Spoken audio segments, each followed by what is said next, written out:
অভিশাপ থেকে মুক্তির পথ খুঁজছিল ইতালি। তাদের উল্টো দুঃখের অথৈ সাগরে ভাসিয়ে দিল বসনিয়া। বিশ্বকাপ বাছাইয়ের প্লে অফের ফাইনালে টাইব্রেকারে জেনোরি গাত্তুসোর দলকে 4-1 গোলে হারিয়ে দ্বিতীয়বারের মতো বিশ্বকাপের টিকিট কাটল বসনিয়া।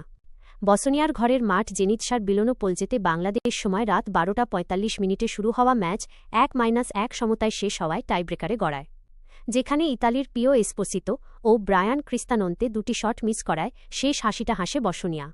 টাইব্রেকারে প্রথম শট নেন বসনিয়ার বেঞ্জামিন তাহিরভিচ। তার বাঁ দিকে নেওয়া শট বেশ সুন্দরভাবেই জালে জড়ায়। তবে প্রথম শট নিতে এসে ইতালির পিও এসপোসিতো গড়বড় করে বসেন। বারের ওপর দিয়ে বল পাঠান তিনি। দ্বিতীয় শটটি সেভ করতে পারেননি জিয়ানলুইজি দোনারুম্মা। আর ইতালির দ্বিতীয় শট নিতে এসে টোনালি আর ভুল করেননি। 2-1 গোলে পিছিয়ে থাকার পর তৃতীয় শটে গোল কনসিভ করে ইতালি।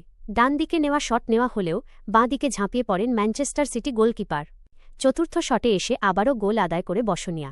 তাকে 3-1 গোলে এগিয়ে যায়। চতুর্থ শট দোনারুম্মা মিস করেন, আর শেষ ব্রায়ান মিস করলে স্বপ্নভঙ্গ হয় ইতালির। এর আগে নিকোলাস ভাসিলজের ভুলে ম্যাচের 15তম মিনিটে এগিয়ে যায় ইতালি। বল রিসিভের পর তার দুর্বল ক্লিয়ারেন্স পৌঁছে যায় নিকোলো বারেল্লার কাছে। দ্রুতই তা মইজে কিনকে পাস দেন তিনি।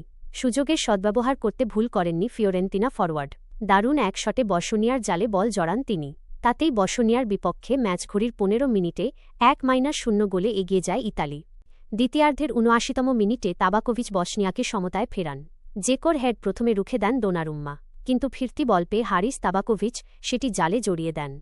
এর আগে অবশ্য 59 মিনিটে মইজে কিনের জোড়া গোলের সুযোগ ছিল। প্রায় মধ্যমাঠ থেকে বল নিয়ে বসনিয়ার ডি বক্সের কাছে চলে যান ইতালিয়ান ফরওয়ার্ড। গোলকিপারের সিং 1-2 পজিশনেও ছিলেন, তবে গড়বড় করে বসেন। তার লং রেঞ্জের শটবারের উপর দিয়ে চলে যায়। 90 মিনিট সমতায় থাকায় বাড়তি সময় দেন রেফারি।